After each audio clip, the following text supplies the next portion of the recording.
now I just want to use this information. But also, it's interesting too, and we've spoken before today too, about like I have a teenage daughter, so she's 15, and you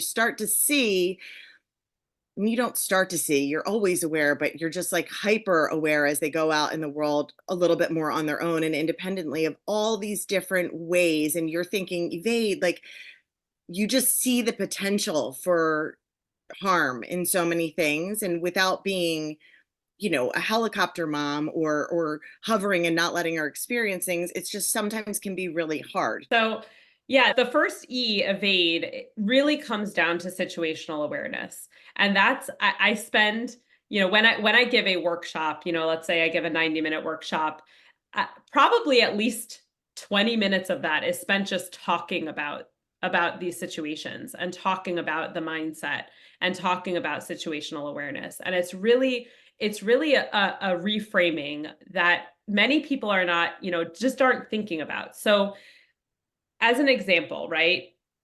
Texting, we are always, always on our phones, texting on our phones. I am just as guilty of this as anyone else.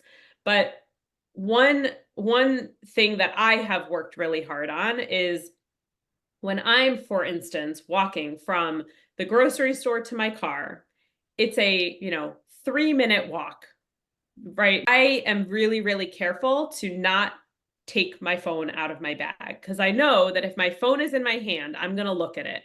And I don't want to be looking at my phone. I want to be paying attention to my surroundings. When I'm at the gas station and I'm pumping gas, I have my phone on me, but I'm not looking at my phone. I am pumping the gas and I am constantly scanning this situation. And I can share a story shortly about recently where that actually saved me. I could have wound up in a very, very scary situation, and I was able to get away because I was paying attention to my surroundings.